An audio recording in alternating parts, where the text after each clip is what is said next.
So hello guys, welcome back again a new video. उम्मीद है कि आप सब बहुत अच्छे होंगे। और दोस्तों, इस वीडियो में हम आपको बताने वाले हैं दिल्ली पुलिस ड्राइवर कांस्टेबल की जो अभी जॉब आई है, जो एसएससी यानी स्टाफ सिलेक्शन कमीशन द्वारा ये नोटिफिकेशन सेंड कर दिया गया है और इसके लिए फॉर्म भी अप्लाई होना शुरू हो गए हैं। तो आज हम आपको बताएंगे कि आप इस जॉब के लिए एप्लीकेबल हैं या नहीं हैं, और इसके लिए क्या रिक्रूटमेंट है, क्या डॉक्यूमेंट्स लगते हैं और क्या प्रोसेस रहेगा इसका डॉक्यूमेंट वेरिफिकेशन का।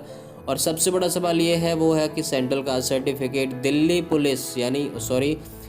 पुलिस हो या कोई सा भी एसएससी के द्वारा जितनी भी भर्ती होती हैं, जितनी भी जॉब आती हैं, सभी में सेंट्रल कास्ट सर्टिफिकेट लगता ही है। आपको पता होगा क्योंकि ये सेंट्रल लेवल की जॉब होती है और ये जो बोर्ड है उसका काम है एम्प्लॉयज़ को सेलेक्ट करना और गवर्नमेंट के अलग अलग डिपार्टमेंट में भेजना। तो इस बोर्ड का काम यही है। इस वहाँ पर आपको पता है कि 10वीं पास, 12वीं पास, ग्रेजुएट, पोस्ट ग्रेजुएट लोगों के लिए भर्तियाँ होती रहती हैं। तो ये एक बोर्ड है और जहाँ पर आपको CHSL, CGL, GD तमाम तरीके की भर्तियाँ होती रहती हैं। तो चलिए अब इस नोटिफिकेशन के बारे में बात कर लेते हैं थोड़ी सी। तो कांस्टेबल ड्राइवर मेल इन दिल्ली पुलिस एग्जामिनेशन 2022 आपको पता है ड्राइवर के लिए है ये बेसिकली। तो इसका जो एप्लीकेशन स्टार्ट हो गया है 8 जुलाई से स्टार्ट हो गए और 29 जुलाई इसकी लास्ट डेट होने वाली है। ठीक है, तो उसके लिए आपको इसके लिए सबसे जो बड़ी चीज़ है वो है ये कि आपके पास HMV यानी हैवी मोटर व्हीकल लाइसेंस आपके पास होना चाहिए जब भी आप इसके लिए एप्लीकेबल होंगे। बाकी के जो डॉक्यूमेंट्स रहे वो तो आपके पास होंगे, 10+2 आपने पास कर रखा होगा और बाकी के अपने आधार कार्ड वगैरह जो आपके डोमिसाइल जो सर्टिफिकेट होते हैं वो आपके पास होंगे। अगर आपके पास HMV यानी हैवी मोटर व्हीकल लाइसेंस है जब भी आप इसके लिए एप्लीकेबल होते हैं। ठीक है, तो यहाँ पर ये क्लियर दिया गया है कि जो ज़रूरी योग्यता आपके पास 10+2 आपको पास होना है, सीनियर सेकेंडरी स्कूल आपको पास होना चाहिए और उसके बाद should be able to drive heavy vehicle with confidence. Driving licence होने के साथ आपको गाड़ी चलानी भी आनी चाहिए। ठीक है, और उसके बाद आपके पास ड्राइविंग लाइसेंस होना भी चाहिए, हार्ड कॉपी। उसके बाद यहाँ पर है प्रोसेस नॉलेज और मेंटेनेंस ऑफ व्हीकल्स। आपको गाड़ियों के मेंटेनेंस के बारे में थोड़ी बहुत नॉलेज होनी चाहिए। तो ये है आपकी क्वालिफिकेशन। ठीक है, और उसके बाद आप यहाँ देखेंगे स्कीम ऑफ एग्जामिनेशन की योजना ये है। The exam will consist of following stage. तो इन स्टेज पे कंप्लीट होगा। सबसे पहले कंप्यूटर बेस्ड एग्ज़ाम होगा, उसके बाद physical endurance and measurement PE और MTA टेस्ट होगा, उसके बाद ट्रेड टेस्ट होगा आपका, उसके बाद medical examination of recommended candidates. तो इन 4 लेवल पर सबसे पहले आपका कंप्यूटर बेस्ड एग्ज़ाम होगा। जैसा कि SSC द्वारा हर जॉब के लिए सबसे पहले कंप्यूटर बेस्ड एग्ज़ाम ही होता है। अगर आप कंप्यूटर बेस्ड एग्ज़ाम को क्लियर कर देते हैं तो उसके बाद आपका जो होता है फिज़िकल होता है। फिज़िकल में आपकी रनिंग होती है, जंपिंग होती है, जितने भी उसके स्टेज होते हैं क्लियर करने होते हैं। उसके बाद ट्रेड टेस्ट होता है आपका। ट्रेड टेस्ट एक प्रकार से आपके व्यवहार की जांच करने के लिए होता है। उसके बाद होता है हमारा मेडिकल। तो ये सब क्लियर करने के बाद मेडिकल हो जाता है। मेडिकल क्लियर करने के बाद हमारा होता है डॉक्यूमेंट वेरिफिकेशन। तो चलिए अब हम आपको बताते हैं कि डॉक्यूमेंट वेरिफिकेशन किस तरीके से होता है।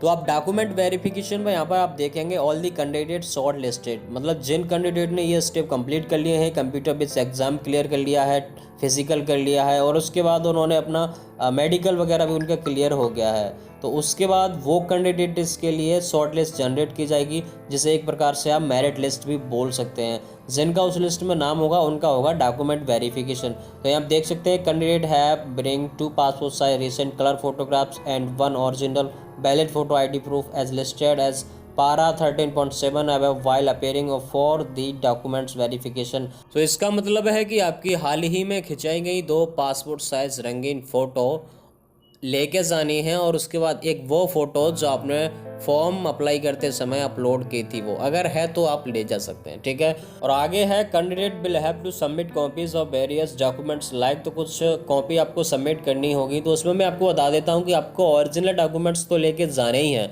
साथ में आपको उनकी कॉपी भी लेके जानी है। ओरिजिनल डॉक्यूमेंट्स आपके सबमिट नहीं होंगे बट कॉपी सबमिट होगी, लेकिन ओरिजिनल डॉक्यूमेंट्स आपके वेरीफाई किए जाएंगे। ठीक है, तो उसमें आपके कौन से डॉक्यूमेंट्स रहेंगे उनके बारे में मैं आपको बता देता हूँ। सबसे पहले तो आपके 10+2 की ओरिजिनल मार्कशीट होगी। ठीक है, उसके बाद एडिशनल मतलब आप समझते हैं कि ज़रूरी क्वालिफिकेशन सर्टिफिकेट्स, जिसमें आपके एनसीसी का सर्टिफिकेट चलेगा, स्पोर्ट कोटे से आपका कोई सर्टिफिकेट इशू है तो वो आपका वैलिड रहेगा इसमें। तो ये सर्टिफिकेट्स जो हैं इसमें वैलिड रहेंगे। उसके बाद ऑर्डर लेटर में आपके जैसे आप पहले से किसी जॉब को कर रहे हैं तो उसको आप छोड़ेंगे तो उसमें एनओसी देनी पड़ेगी, है ना। तो ऐसे भी कई सारे सर्टिफिकेट होंगे जिनके फॉर्मेट आपको नीचे मिल जाएंगे। वीडियो के डिस्क्रिप्शन में भी आपको दे दूंगा और नोटिफिकेशन के नीचे भी आपको मिल जाएंगे, ठीक है। अगर आप मुझे कमेंट करेंगे तो एक डॉक्यूमेंट वेरिफिकेशन को लेके प्रॉपर डॉक्यूमेंट्स क्या लेकर जाने हैं उनके बारे में एक वीडियो, डेडिकेटेड वीडियो अलग से बना दूंगा। चलिए अब हम यहाँ नीचे आते हैं और नीचे आने का आप देखते हैं कि फोटोग्राफ्स आपको कैसे अपलोड करने हैं, ठीक है। तो इसके बारे में नोटिफिकेशन में आपको सारी जानकारी मेंशन कर दी जाती है। अब यहाँ पर आप देखेंगे फॉर्मेट फॉर SC/SC कैटेगरीज। तो ये क्या है, सेंट्रल लेवल का कास्ट सर्टिफिकेट का फॉर्मेट है जिसको आप प्रिंट कराएंगे और इसको आप अपने डिस्ट्रिक्ट में जाके, तहसील में जाके और DM ऑफिस पे जाके या फिर SDM ऑफिस पे जाके आप इसको बनवाएंगे, ठीक है। फॉर्म फिल करवाएंगे और उनके यहाँ पर सिग्नेचर और स्टाम्प लगवाएंगे तो ये एक वैलिड सेंट्रल कास्ट सर्टिफिकेट बन जाएगा। सेंट्रल कास्ट सर्टिफिकेट यही होता है, SSC की वेबसाइट की जितनी भी भर्तियाँ होती हैं ना, जिनका डॉक्यूमेंट वेरिफिकेशन होता है उनका यही फॉर्मेट रहता है। और उसके बाद ये जो फॉर्मेट है ये है OBC यानी अदर बैकवर्ड क्लासेस के लिए, तो इस फॉर्मेट को आप प्रिंट करा लेंगे, ठीक है। ये दोनों ही फॉर्मेट मैं आपको वीडियो के डिस्क्रिप्शन में दे दूंगा, आप वहाँ से सीधे प्रिंट करा सकते हैं और इन्हें फिल करके सबमिट करके और एक valid central caste certificate issue करा सकते हैं। तो दोस्तों उम्मीद है कि, और ये वाला जो आप देख रहे हैं वैलिड फॉर ईयर, ये है हमारा इकोनॉमिकल वीकर सेक्शन वालों के लिए, ठीक है ना। तो ये सर्टिफिकेट होते हैं और उम्मीद है कि आपको ये वीडियो आपके लिए काफ़ी यूज़फुल रहा होगा। और इसी तरह के वीडियोस देखने के लिए और अधिक जानकारी के लिए आप हमारे चैनल को सब्सक्राइब ज़रूर करें और बेल आइकन को प्रेस करने के बाद आपको हमारी हर वीडियो का नोटिफिकेशन आपको मिल जाएगा। तो उम्मीद है कि आप सब्सक्राइब करेंगे और कमेंट करके आप ज़रूर बताइए कि आपको किस प्रकार की प्रॉब्लम आ रही है। मिलेंगे एक नई वीडियो के साथ बहुत जल्द।